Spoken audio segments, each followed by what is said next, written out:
Hello guys, welcome to your channel JR science JRS। आज हम जानेंगे सेल्यूलर रिप्रोडक्शन के लेवल पर डीएनए के रोल के बारे में और टाइप्स ऑफ रिप्रोडक्शन के बारे में, जो कि दो तरह की होती हैं। आप जानते हैं, एसेक्सुअल और सेक्सुअल रिप्रोडक्शन। गाइस, आप सभी के मन में क्वेश्चन तो कभी ना कभी ज़रूर उठा होगा कि why does living organism have babies of their own kind only. I mean to say that why babies of lion grow into lions not into monkeys। शेर के बच्चे बड़े होकर के शेर जैसे ही दिखाई देते हैं और बंदर के बच्चे बंदर जैसे दिखाई देते हैं। ऐसा क्यों नहीं हो सकता है कि शेर के बच्चे बंदर जैसे दिखाई दें या बंदर के जो बच्चे हों वो शेर जैसे दिखाई दें? क्या ऐसा हो सकता है? ऑब्वियसली नहीं, ऐसा तो कभी देखने को नहीं मिलता है। लेकिन इसके पीछे क्या कारण है, ऐसा क्यों नहीं हो सकता है? We will find answer of our question into our discussion now. Answer of that question is DNA. आपने डीएनए के बारे में जरूर सुना होगा। इसकी फुल फॉर्म होती है deoxyribo nucleic acid and it is the genetic material which carries genetic information from one generation to next generation. यही एक मॉलिक्यूल है जो एक जनरेशन से दूसरी जनरेशन में सारी इंफॉर्मेशंस को कैरी फॉरवर्ड करता है। And Nearly every cell in a person's body has the same DNA। एक जो इंसान है उसके अंदर उसी की तरह का एक स्पेसिफिक DNA होगा। And most of the DNA is located in chromosomes, that is in nucleus of a cell, and some amount in mitochondria also। You know that cell has many organelles in it like mitochondria, nucleus, endoplasmic reticulum, Golgi apparatus, etc. So that's the nucleus which contains the chromosomes. You are able to see that structure of chromosomes here. Chromosomes are thread-like structure. ये काफ़ी condensed होते हैं। You can see here। और अगर आप इसको zoom करके देखें, इसके छोटे से पार्ट को, you can see a specific helical structure that is called as the DNA. So guys, in short, remember that cell contains the nucleus and nucleus have chromosomes which contains molecules of DNA, and that's the molecule which replicates itself, जो अपनी copy अपने आप करता है और informations को एक cell से नई सेल के अंदर लेकर के जाता है, या यूं कहें it carries information from one generation to next generation. Guys, remember about the structure of DNA. DNA is a long, highly coiled thread-like structure that is made up of nucleotides. Remember this? And DNA is double helical structure. You can see here कि helical structures आपको नजर आ रहे होंगे दो। ये दो helical structures हैं, एक हेलिक्स ये हो गया और दूसरा हेलिक्स ये, और ये आपस में इंटरवाउंड होते हैं, आपस में जुड़े हुए होते हैं, बिंदे हुए होते हैं एक दूसरे के साथ में। And DNA contains the blueprint to build the entire body. That means that all the instructions necessary to build a specific body is found in DNA itself. आपके मन में ये क्वेश्चन उठता होगा कि डीएनए किस तरीके से पूरी जनरेशन को बनाता है, पूरे एक इंडिविजुअल को प्रिपेयर कर देता है।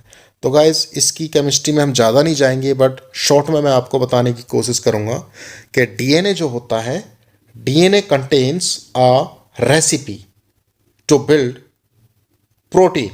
एंड आप जानते हो कि सेल्स हमारी जो हैं प्रोटीन्स की बनी होती हैं।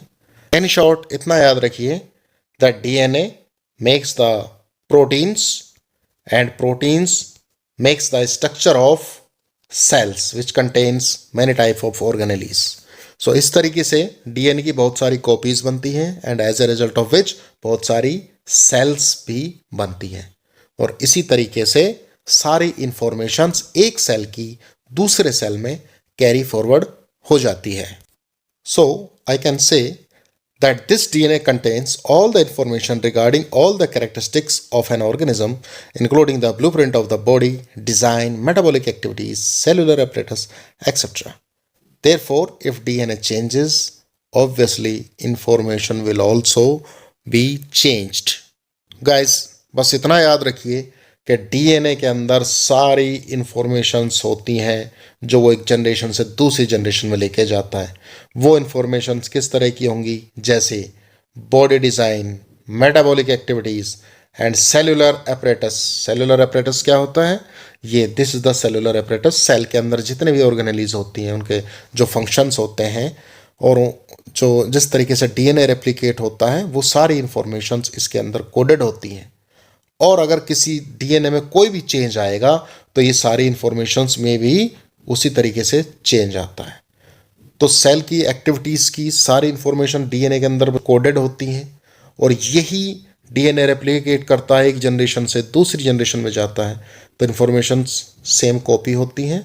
सो अब हम कह सकते हैं अगर कोई ह्यूमंस है, इंसान है, उनका डीएनए कैसा होगा? उनका डीएनए होगा ह्यूमंस की बॉडी बनाने के लिए जैसा। अगर कोई मंकी है, मंकी का डीएनए कैसा होगा? वो मंकी की बॉडी स्ट्रक्चर को बिल्डअप करने वाला डीएनए होगा, क्योंकि उस डीएनए के अंदर जितने भी इंफॉर्मेशंस होंगी वो मंकी के सारे कैरेक्टर्स उसके अंदर कोडेड होंगी। लॉयन होगा, लॉयन के डीएनए के अंदर सारी इंफॉर्मेशंस लॉयंस की होंगी। तो बाद में जब लॉयंस के बच्चे ग्रो अप करेंगे वो लॉयंस जैसे ही दिखाई देंगे, because DNA contains the informations of the characteristics of lions only. Thus, the cell uses the information from DNA to build the specific body. That's why शेर के बच्चे शेर जैसे दिखते हैं गाइस, मंकी के बच्चे मंकी जैसे दिखते हैं एंड इंसानों के बच्चे इंसान के जैसे ही दिखते हैं। So that's the reason. Now we know the answer that why babies of monkey grow up into monkey, why babies of lion grows into lion, not into monkeys. So now you know the answer. यहाँ पर हम एक example ले रहे हैं जिससे कि ये पूरा कंसेप्ट हमें और क्लियर तरीके से समझ में आ जाएगा। मान लो हमारे पास एक अमीबा सेल है। You know what is amoeba? That is the unicellular organism and here DNA copies by the process known as the karyokinesis. What is karyokinesis? Karyokinesis is the division of nucleus. आप यहाँ पे clearly देख सकते हैं nucleus का division हो रहा है, एक न्यूक्लियस से दो न्यूक्लियस बनते जा रहे हैं धीरे धीरे। एंड साथ के साथ आप ये भी देख रहे होंगे कि सेलुलर बॉडी न्यूक्लियस के साथ साथ सेलुलर मशीनरी जो है सेल के अदर पार्ट्स हैं वो भी कॉपी हो रहे हैं, उनका भी एक अलग स्ट्रक्चर साथ के साथ बनता जा रहा है। एंड फाइनली जब ये कॉपीज बन जाती हैं, after that cell splits into two daughter cells. इनको डॉटर सेल्स कहते हैं। दो नई अपने आप में इंडिपेंडेंट सेल्स बन जाती हैं। सो गाइस हमने यहाँ पे देखा, we can say here that DNA contains a recipe to make a particular set of proteins to build a specific body. So अब हम बात करते हैं guys variation के बारे में। We know that copying of DNA is not a foolproof process like other biochemical processes. जब भी DNA की कॉपी होगी there will always be variation. अगर वेरिएशन नहीं होता तो क्या होता गाइज? हमारे जो फेस है हमारे फादर से एग्जैक्टली मैच करते, कोई डिफरेंस ही नहीं होता। हमारे फेस हमारी मदर से मैच करते, कोई भी उसमें डिफरेंस नहीं बता सकता। लेकिन डिफरेंस तो होता है, कुछ ना कुछ तो होता है फ़र्क फेस में। मिलते जुलते ज़रूर हो सकते हैं लेकिन एग्जैक्ट कभी नहीं हो सकते। क्यों नहीं हो सकते? That is due to the variation. और ये वेरिएशन हर एक डीएनए कॉपिंग प्रोसेस में होते हैं और कभी कभार ये इतने ड्रास्टिक हो जाते हैं कि वो डॉटर सेल्स बनती हैं उनके साथ इनकम्पैटिबल भी हो जाते हैं जब ज़्यादा वेरिएशन हो गई हद से ज़्यादा। और इनकम्पैटिबल हो जाएंगे तो वो सेल उसके साथ कोऑपरेट नहीं कर पाएगी and finally there will be death to the progeny. So now we know that cell shows variation in varying degrees while copying their genetic material and that is the basis of the evolution. Evolution क्या है? Evolution generation to generation जो variations आते जाते हैं बदलते environment के साथ में, क्लाइमेटिक कंडीशंस एक्सेट्रा इनके साथ साथ में जो भी चेंजेस बॉडी में आते जाते हैं वो डेवलप होते जाते हैं and that is known as the evolution. So if we talk about importance of variation then we can say that DNA copying is necessary for maintenance of body design and characteristics of an organism in its habitat, which not only helps in sustenance of an organism but also maintains the stability of a species. So each time an organism reproduces, variation comes and these help in organism in adapting. So variation majorly helps in adapting. Adapt कहाँ करना होता है? अभी मैंने बताया, environment के हिसाब से या क्लाइमेटिक कंडीशंस के हिसाब से कुछ चेंजेस जो आ रहे होते हैं उनके हिसाब से इनको डेवलप करना ताकि वो उस एनवायरनमेंट में जीवित रह सके, सरवाइव कर सकें. सो every organism or a species has a role to play in an ecosystem, and that is called as the niche or ecological niche. Niche can keep changing owing to environmental influences. So environment के साथ साथ ये change होता रहता है और change होने के साथ साथ जो अडेप्टेशंस आती हैं जनरेशंस में ड्यू टू वेरिएशंस, वो उनको हेल्प करती हैं सर्वाइवल में. Now guys, talk about the types of reproduction. There are majorly two types of reproduction which are asexual reproduction and sexual reproduction. दोनों में डिफरेंस की हम जब भी बात करेंगे ये आपके सामने है. In asexual reproduction there will be only one parent, but in sexual reproduction two parents are required, male and female, mother and father. But in asexual reproduction there is no need of two parents, only one parent is sufficient to generate its daughter cells.